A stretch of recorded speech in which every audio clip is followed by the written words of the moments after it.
The baby's cry sliced through the silence of the mansion like a knife through silk. Eli Carter, broom in hand, froze mid-sweep, his heart hammering as if it recognized the sound before his mind could catch up. He stood in the grand foyer of the Sterling estate, a place so lavish it felt like stepping into a dream, except this dream was unraveling into something he couldn't grasp. Eli had cleaned houses for years, each job a blur of dusty corners and forgotten stories. But nothing prepared him for this, a sprawling mansion in upstate New York, its marble floors gleaming under crystal chandeliers. And now, that cry, sharp, desperate, tugging at something buried deep inside him. He was just a cleaner, a 28-year-old gay man who kept his head down, his life small, his heart guarded after too many betrayals. Yet, as he stood there, the weight of that cry felt like a call to something bigger, something he wasn't ready to face. He followed the sound, his sneakers squeaking faintly against the polished floor.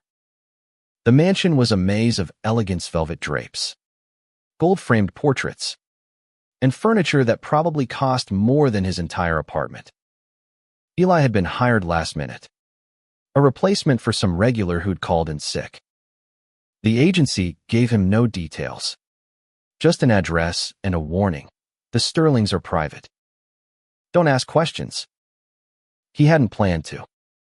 He never did. But the cry led him to a living room where the air felt thick with secrets. There, by a roaring fireplace, stood a man holding a baby. The man was tall, broad-shouldered, his dark hair slightly tousled, his suit pristine yet somehow out of place, like he was wearing it to hide something. The baby, wrapped in a soft blue blanket, squirmed in his arms, its tiny face scrunched in distress. Eli's breath caught. The man's eyes lifted, meeting his, and for a moment, the world stopped. Those eyes, hazel, haunted, familiar in a way that made Eli's chest ache, belonged to someone he'd spent years trying to forget. Julian. Eli's voice cracked, barely a whisper. The name slipped out before he could stop it, a ghost from a past he'd buried.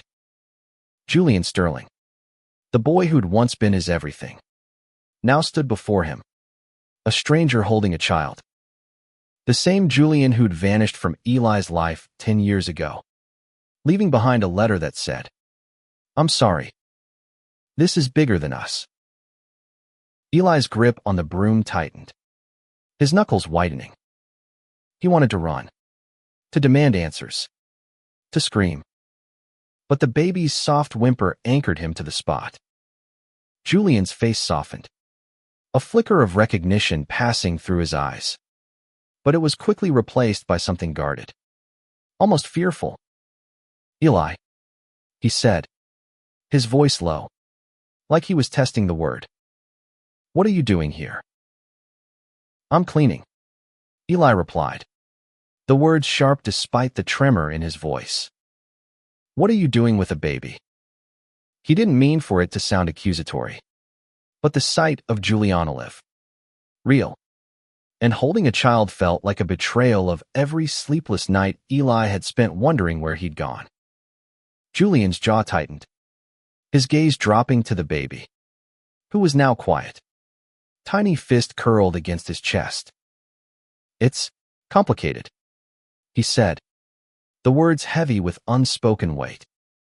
Eli wanted to press, to unravel the years between them, but the baby's presence felt like a barrier, a puzzle piece that didn't fit. Why was Julian, the heir to the Sterling fortune, alone in this mansion with a child? And why did that child's face, those wide, curious eyes, feel like a mirror to something Eli couldn't name? Before Eli could speak, a sharp voice cut through the room. "Mr. Sterling, is everything all right?" A woman in a crisp housekeeper's uniform appeared, her eyes narrowing at Eli. Julian stiffened, his posture shifting as if a mask had snapped back into place. Everything's fine, Mrs. Hawthorne, he said smoothly. This is Eli, the cleaner. He's just doing his job. The dismissal stung. But Eli caught the plea in Julian's glance. He is silent. Don't push this. He nodded, stepping back, his broom suddenly feeling like a prop in a play he didn't understand. Mrs. Hawthorne's gaze lingered on him, suspicious, before she turned to Julian. The guests will arrive soon. You should prepare. Guests? Eli's mind raced. The agency hadn't mentioned a party. He glanced at Julian, who was cradling the baby closer, his expression unreadable. I'll finish up here, Eli said, his voice steady despite the storm inside him. He turned to leave, but not before catching the faintest crack in Julian's facade, a look of longing, or maybe regret, that made Eli's heart twist. As he moved to the next room, the weight of that moment clung to him. Julian Sterling, the boy who'd once kissed him under a starry sky and promised forever, was back in his life. But he wasn't the same. Neither was Eli. And that baby God. That baby felt like the key to a truth neither of them was ready to face. He swept the floor, each stroke mechanical, his mind replaying that cry, those eyes, that name. This wasn't just a cleaning job anymore. It was the start of something that could break Heimer, maybe. Just maybe. Set him free. Eli's hands moved on autopilot, pushing the broom across the hardwood floor of the mansion's dining room. The table, long enough to seat 20, gleamed under the chandelier's soft glow. But all he could see was Julian's face, older, sharper, yet still carrying the boy he'd loved. The baby's cry echoed in his mind, a sound that felt like it was pulling strings he didn't know were still attached. 10 years ago, Julian had been his world. They'd met in a small-town high school, two misfits who found solace in each other. Eli, the quiet kid with a sketchbook full of dreams. Julian, the golden boy hiding his truth behind a perfect smile. Their love had been a secret, fierce and fragile, stolen in late-night talks and hidden touches. Then Julian left. No warning, just a note that shattered Eli's heart. He'd spent years rebuilding, convincing himself he was over it. But now, standing in Julian's mansion, holding a broom instead of his hand, Eli felt the past clawing its way back. He moved to the windows, wiping down the sills, his reflection staring back, tired eyes, messy brown hair, a face that had forgotten how to hope. The baby's face flashed in his mind, those eyes so familiar it hurt. He shook his head, trying to focus. He was here to clean, not to dig up ghosts. But the mansion itself seemed to whisper secrets, its walls heavy with stories it wouldn't tell. Footsteps broke his thoughts. Julian appeared in the doorway, alone now, the baby nowhere in sight. He'd changed into a fresh shirt, but his eyes still carried that haunted look. Eli, he said, his voice softer now, almost vulnerable. Can we talk? Eli's grip on the rag tightened. Talk. Now. After 10 years of nothing. The words came out sharper than he meant. But he didn't take them back. Julian flinched. But he didn't retreat. I owe you an explanation, Julian said, stepping closer. But it's not simple. There are things I couldn't tell you back then. Couldn't. Or wouldn't. Eli shot back. He hated how much it still hurt. How Julian's presence could unravel him in seconds. You left me with a note, Julian. A damn note. And now you're here. With a kid. In this palace. What am I supposed to think? Julian's eyes darkened. pain flickering across his face. I didn't want to leave you. My family, he stopped, glancing over his shoulder as if expecting someone to interrupt. They found out about us. My father, he gave me an ultimatum. Leave you, or lose everything. Eli's stomach twisted. He'd always known Julian's family was wealthy, controlling. But this. So you chose them, he said, his voice barely above a whisper. You chose this. He gestured to the mansion, the opulence that felt like a cage. It wasn't that simple, Julian said, his voice breaking. I was 18. Eli. Scared. They sent me away. Overseas. To fix me. Conversion therapy. Boarding schools. The works. I didn't have a choice. Eli's heart clenched.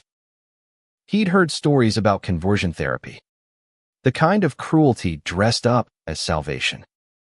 Part of him wanted to reach out, to comfort the boy Julian had been. But the hurt was too raw. And the baby? He asked, his voice steady despite the ache. Who's the baby? Julian. Julian hesitated, his hands clenching at his sides. Her name's Lily. She's mine. The words hung in the air. Heavy. Incomplete. Eli waited. But Julian didn't elaborate, his eyes darting away as if the truth was too much to share. Yours. Eli pressed, stepping closer. What does that mean? You're married. He couldn't finish the sentence. The idea of Julian with someone else cutting deeper than he expected. No, Julian said quickly. It's not like that. I'm not with anyone. His voice cracked. And for a moment, Eli saw the boy he'd loved, vulnerable and lost. Lily's mother, she was a friend. A surrogate. It's complicated. Eli. I can't. The sound of a door opening cut him off. Mrs. Hawthorne appeared, her face tight with disapproval. Mr. Sterling. The guests are arriving. You're needed in the parlor. Her eyes flicked to Eli, cold and assessing. And you. Finish your work. The staff entrance is that way. Eli nodded, biting back a retort. He grabbed his cleaning supplies, his mind spinning. Julian gave him one last look, a mix of apology and desperation, before turning away. As Eli headed to the next room, he couldn't shake the feeling that he was stepping into something bigger than himself, a story of love, loss, and secrets that could either heal him or break him all over again. The hum of voices filled the mansion as Eli worked in the shadows, wiping down baseboards in a hallway lined with family portraits. The Sterlings stared down at him, their painted faces stern, their eyes following his every move. He tried to focus, but Julian's words echoed in his head, Lily's mine. A daughter. A surrogate. The pieces didn't fit. Not yet. And the gaps were driving him crazy. The party was in full swing now, the clink of glasses and polite laughter drifting from the parlor. Eli caught glimpses of it through open-doors, men in tuxedos, women in glittering dresses, all orbiting Julian like he was the sun. He looked the part, charming and composed. But Eli saw the cracks, the way Julian's smile faltered, the way his hands fidgeted when he thought no one was watching. Eli knew that look. He'd seen it 10 years ago, when Julian was hiding who he really was. He moved to the kitchen, restocking supplies, when a soft coo stopped him. Lily was in a bassinet by the counter, watched by a young nanny who was scrolling on her phone. The baby's eyes met Eli's, wide and searching, and his heart lurched. She had Julian's eyes, hazel, flecked with gold, but there was something else. something that tugged at a memory he couldn't place. He stepped closer, drawn to her, when the nanny looked up, startled. "You're the cleaner, right?" she said, her tone clipped. "Don't touch her, Mr.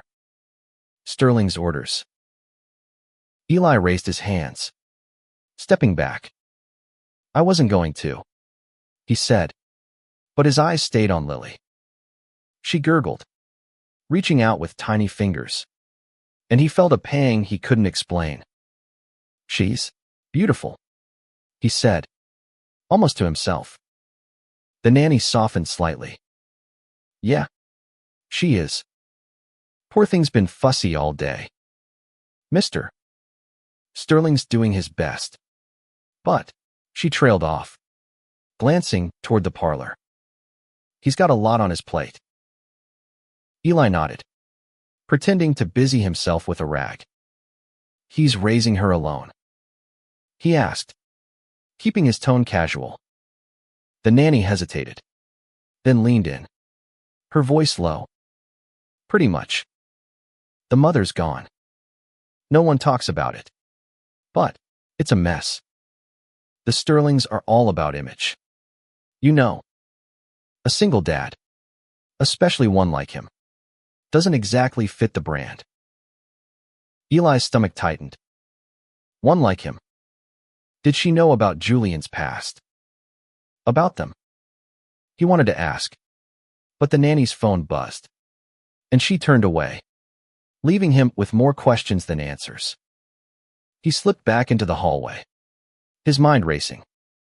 Julian, a single father, a surrogate, a family obsessed with appearances. It was starting to make sense, but the truth felt just out of reach, like a word on the tip of his tongue. He was wiping down a mirror when he heard raised voices from the parlor. Curious, he edged closer, staying out of sight. "You can't keep this up, Julian," a man's voice said, low and commanding. "The board's getting restless. You need to marry. Settle this nonsense. The child needs a mother." Eli's heart sank. He peeked through the crack in the door. Julian stood by the fireplace, his back to an older man, his father. Eli guessed, from the resemblance. The man's face was hard, his suit immaculate, his voice dripping with authority. "I'm handling it," Julian said, his tone clipped. "Lily's fine. I'm fine." "Fine," his father scoffed. "You're a Sterling. Fine isn't enough. You think you can raise that girl alone? With your history? The press would have a field day." Julian's shoulders tensed, but he didn't respond. Eli's chest ached. He knew that silence Julian's way of burying his pain, his truth. He wanted to storm in, to tell the old man to back off. But he stayed rooted, his rag forgotten in his hand. The conversation shifted, and Julian's father walked away, leaving him alone by the fire. Eli watched as Julian's mask slipped, his face crumpling for a moment before he caught himself. Their eyes met through the door, and Eli felt exposed, caught in a moment too raw. Julian's lips parted, as if to speak, but then he turned away, disappearing into the crowd. Eli leaned against the wall, his breath uneven. This wasn't just about him and Julian anymore. It was about Lily, about a family that would rather hide than heal. He didn't know how he fit into this, but he knew one thing: he couldn't walk away. Not yet.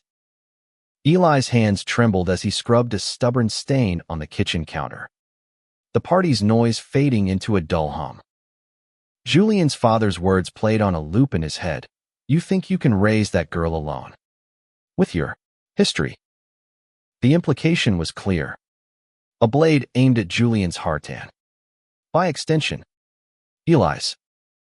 He'd spent years convincing himself he'd moved on, that Julian's disappearance was just a chapter closed.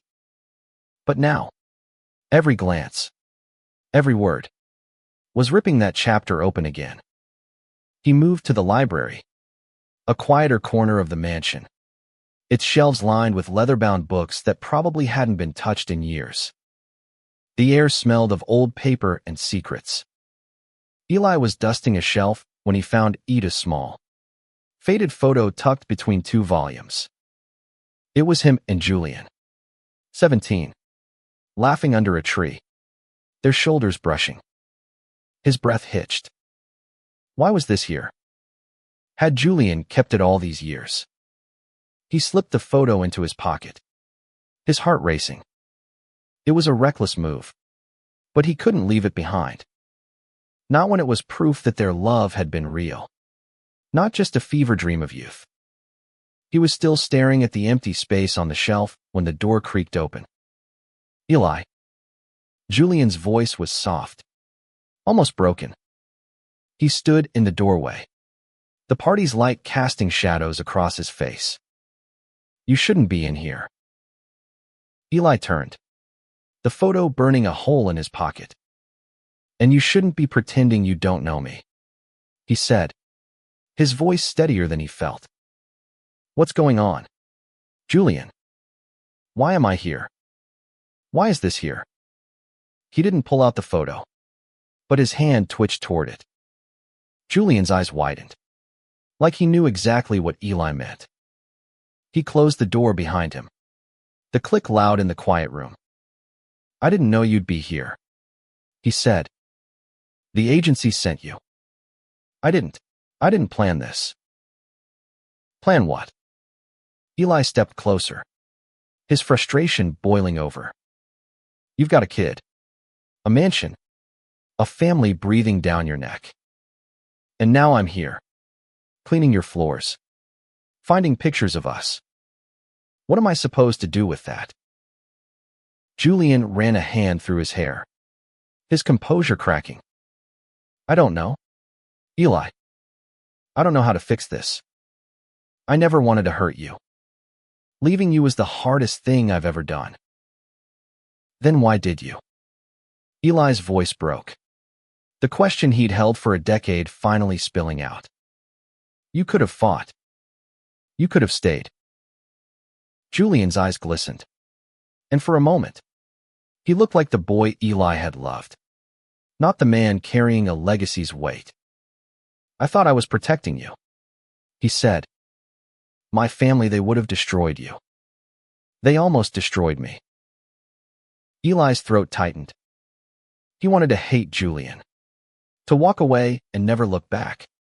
But the pain in Julian's voice mirrored his own. And Lily? He asked. Softer now. What's her story? Julian hesitated, then sat on the edge of a leather armchair, his hands clasped tightly. Her mother, Sarah, was my best friend. She knew about me, about us. She wanted to help me build a life, something real. We agreed she'd be a surrogate, that I'd raise the baby. But she died in childbirth. Complications. It was sudden. And his voice cracked, and he looked away. I wasn't ready to be a father. Not like this. Eli's heart ached. For Julian. For Lily. For the life they might have had. You're doing it alone, he said. Not a question, but a realization. Julian nodded. My family wants me to marry, to fix the optics. But I can't. I won't. Not when. He stopped, his eyes locking onto Eli's. The unspoken words hung between them, heavy with possibility. Before Eli could respond, the door burst open. Mrs. Hawthorne stood there, her face a mask of disapproval. Mr. Sterling, your father needs you.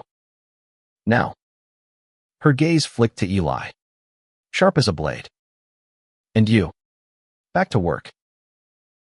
Julian stood, his mask slipping back into place.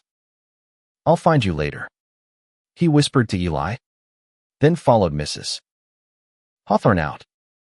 Eli stood alone in the library. The photo in his pocket tethered to a past he wasn't sure he could let go. He knew one thing. This wasn't just about cleaning a mansion anymore. It was about uncovering a truth that could change everything. Eli's hands were steady as he polished a silver candelabra. But his mind was a storm. The photo in his pocket felt like a live wire, sparking memories of stolen kisses and whispered promises.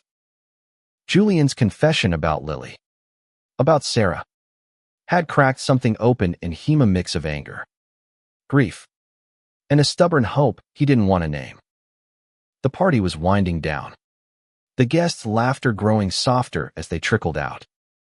Eli worked in the dining room, clearing away stray glasses, when he overheard two women whispering near the doorway. "Poor Julian," one said, her voice dripping with pity. "A single father, and with his inclinations. The Sterlings must be mortified." Eli's jaw clenched. Inclinations. The word was a slap, reducing Julian's truth to a scandal. He wanted to confront them, to defend the man he'd once loved. But he kept his head down, his rag moving in slow circles. He was just the cleaner. Invisible.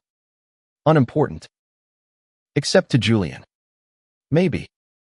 He found himself back in the kitchen, where Lily's bassinet was empty. The nanny was gone, probably putting her to bed. Eli's chest tightened at the thought of her, those familiar eyes haunting him.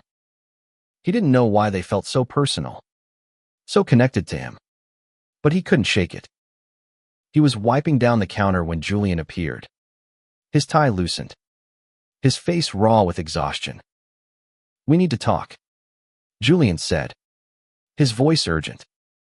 He glanced around, ensuring they were alone. "Not here.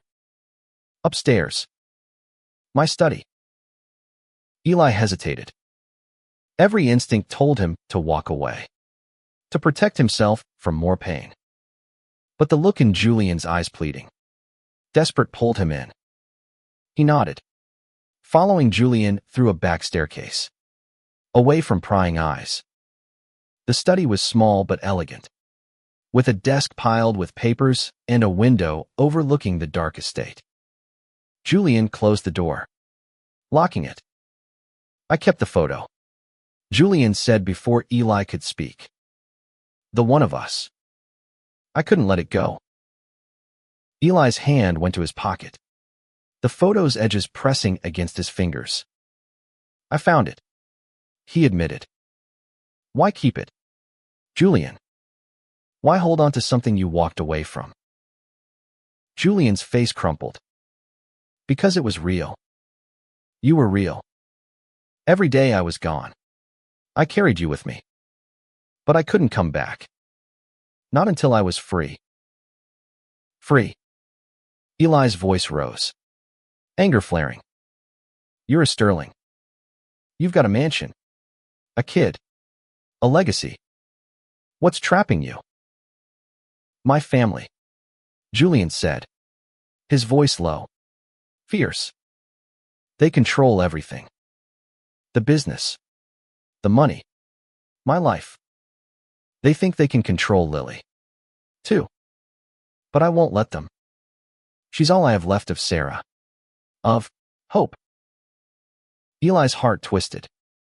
He saw the weight Julian carried, the fight he was waging alone. "And me?" he asked, his voice softer now. "Where do I fit in all this?" Julian stepped closer, close enough that Eli could feel the warmth of his breath. "I never stopped loving you," he whispered. "But I'm not the boy you knew. I'm broken, Eli. And I don't know if I can ask you to stay." Eli's breath caught. He wanted to reach out, to bridge the gap between them. But fear held him back. "I don't know if I can, either," he said honestly. "But I'm here now. And I'm not running. Not yet." Julian's eyes softened, a flicker of hope breaking through. Before either could say more, a sharp knock interrupted. Julian. A voice called his father's, commanding and cold. We're not done. Julian's face hardened, but he didn't move. Stay here, he told Eli. Please. I'll be back. He unlocked the door and slipped out, leaving Eli alone with his thoughts, the photo, and a decision he wasn't ready to make. Eli sank into a chair, the photo in his hands. He stared at their younger selves, so happy, so unaware of the pain to come. He didn't know if he could forgive Julian, or if he even wanted to try. But for the first time in years, he felt something stirring a spark of hope, dangerous and alive. That maybe, just maybe, they could find their way back to each other. Eli sat in the study, the photo of him and Julian clutched in his hands, its edges worn from years of being held, hidden, remembered. The mansion was quieter now, the last guest gone, but the weight of the night pressed down on him. Julian's confession, "I never stopped loving you," echoed in his mind, a lifeline and a wound all at once. He wanted to believe it, but trust was a fragile thing, and his was still in pieces. He stood, pacing the small room, his eyes scanning the desk. Papers were scattered: legal documents, business contracts, a few with Lily's name. One caught his eye, a custody agreement, half finished, with notes about public perception and family expectations. Eli's stomach churned. The Sterlings weren't just controlling Julian's life. They were trying to control Lily's, too. The door opened, and Julian slipped back in, his face pale, his hands shaking. "My father," he said, his voice tight. "He wants me to sign Lily over to a trust. To protect her, he says. But it's about control. It's always about control." Eli's anger flared, not just for Julian, but for the little girl caught in this web. "You can't let them," he said, stepping closer. "She's your daughter. You're her father." Julian's eyes met his, raw and searching. "I'm trying, Eli. But they're powerful. If I fight them, they'll come for me. For her. I don't know if I'm strong enough."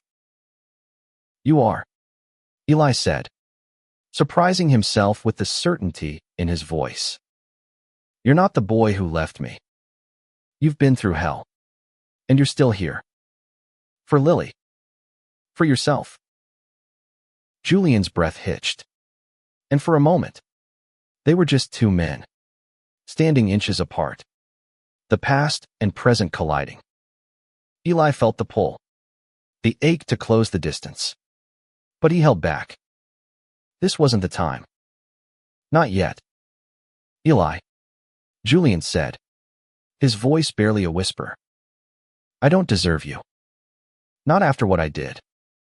But I need you to know I never wanted to leave. I thought I was saving you from them." Eli's throat tightened. He wanted to scream, to cry, to pull Julian into his arms and forget the years apart. Instead, he said, "I believe you. But believing's not enough. You need to fight. Julian. For Lily. For you. And maybe, for us."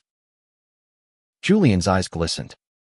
But before he could respond, a soft cry came from down the hall. "Lily." Julian's face shifted, fatherhood taking over. "I need to check on her," he said. But he didn't move. His gaze locked on Eli. "Go," Eli said gently. "I'll be here." Julian nodded, a flicker of gratitude in his eyes, and left.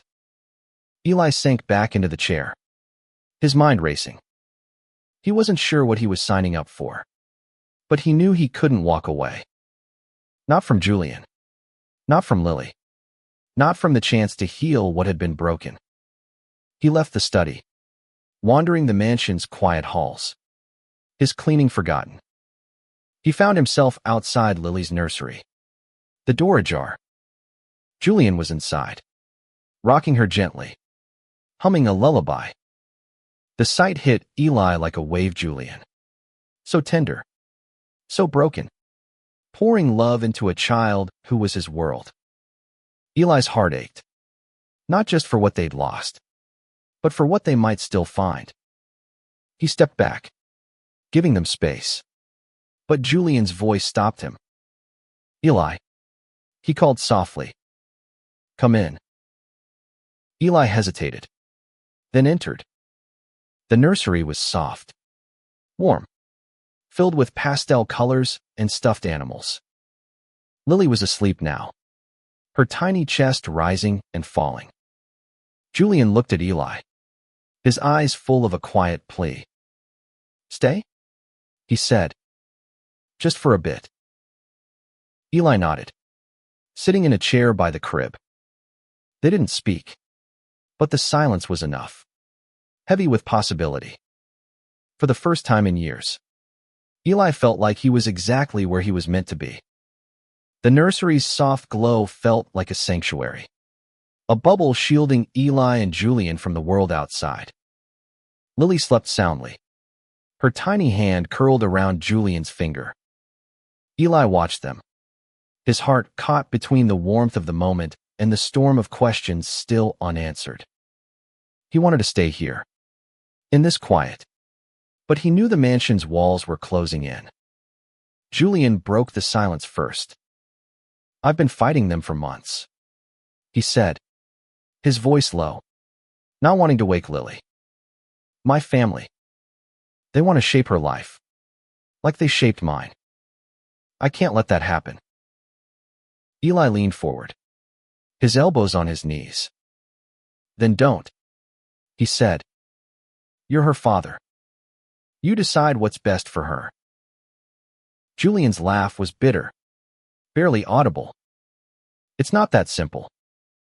The Sterling name comes with strings. Money, power, expectations. If I defy them, they'll cut me off. I can handle that. But Lily, he looked at her, his eyes fierce with love. She deserves better than their games. Eli's mind flashed to the custody papers, the cold language of control. Those documents on your desk, he said carefully. They're trying to take her, aren't they? Julian nodded, his jaw tight. They call it a trust, but it's a leash. They want to raise her properly, marry me off to some woman who fits their image. They think they can erase who I am. Eli's chest burned with anger, not just for Julian, but for himself. For every moment they'd been forced to hide.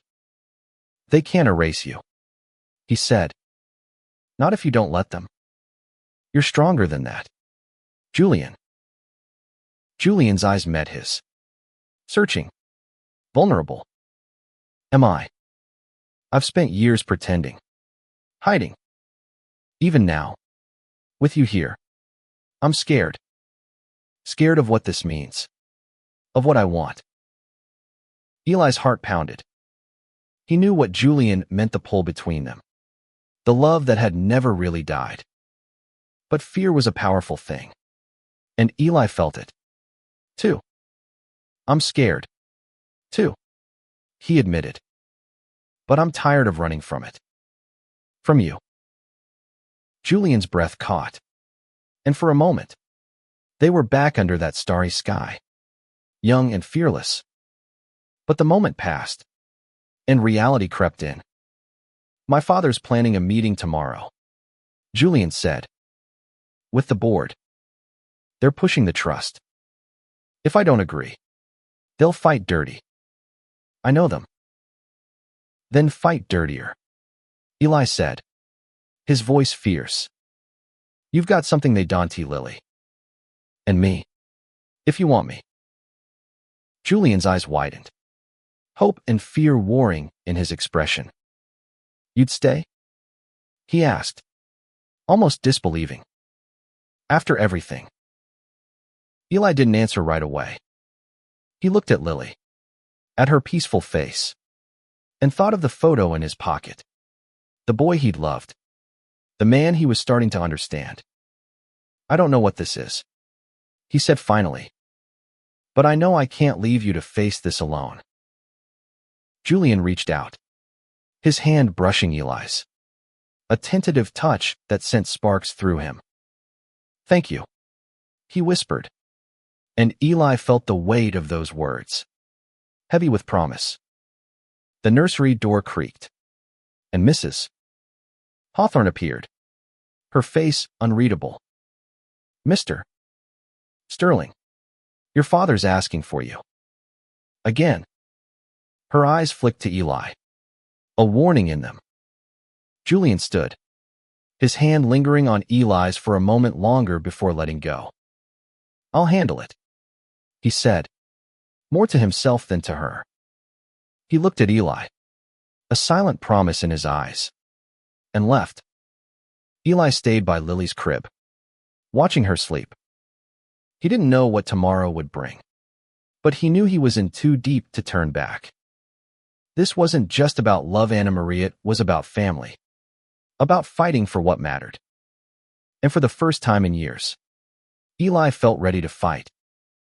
Dawn broke over the Sterling estate, painting the mansion's windows in soft pinks and golds. Eli hadn't slept, his mind too full of Julian, Lily, and the battle looming ahead. He'd stayed in the nursery until Julian returned, promising to meet him at sunrise. Now, standing in the garden, the morning air sharp against his skin, Eli felt the weight of what was coming. Julian appeared, carrying Lily in a sling against his chest. He looked exhausted but determined, his eyes bright with a fire Eli hadn't seen in years. "I'm done hiding," Julian said, his voice steady. "I'm telling them today. No trust. No marriage. Just me and Lily. And you. If you'll have us." Eli's heart leapt, but fear followed close behind. "They'll fight you," he said. "You know that." Julian nodded, adjusting Lily's sling. "Let them. I've got something worth fighting for." He looked at Eli, his gaze unwavering. "I've lost you once. I won't do it again." Eli's throat tightened. He wanted to believe it, to trust that love could be enough. But the Sterlings were a machine, relentless and cold. "What's the plan?" he asked, needing something concrete to hold on to. Julian's lips curved, a hint of the boy he'd been. "I'm signing over my shares in the company. Walking away. They can have the money, the name. I just want Lily. And a life where I can be me." Eli stared, stunned. "You'd give it all up?" "For her," Julian said, stroking Lily's head. "For us." He reached for Eli's hand, his touch warm, grounding. "Come with me. Please." Eli's heart pounded. He thought of his small apartment, his quiet life, the walls he'd built to keep pain out. Walking away with Julian meant tearing those walls down, risking everything. But as he looked at Lily, at Julian's hopeful eyes, he knew he was already too far gone. "Okay," he said, his voice soft but sure. "I'm in." Julian's smile was radiant, a crack of light in the darkness. They stood there, hand in hand, as the mansion loomed behind them. The meeting with the board was hours away. But for now, they had this Momenta family, fragile but real, ready to face whatever came next. Hours later, in the boardroom, Julian faced his father and the Sterling Empire. Eli waited outside, his heart in his throat, Lily in his arms. He could hear raised voices, the slam of a fist on a table. But he held Lily close, whispering to her, "It's going to be okay." And he believed it. When Julian emerged, his face was bruised with exhaustion but alive with triumph. "It's done," he said, taking Lily from Eli. "I'm out. We're free." Eli pulled them both into his arms, the three of them a small, unbreakable unit. The mansion, the money, the Sterling's shadow, it all faded. They walked out into the sunlight. A new life waiting. Not perfect, but theirs. And as Lily cooed between them, Eli knew they'd found something worth more than any fortune, a home, built on love, where no one had to hide.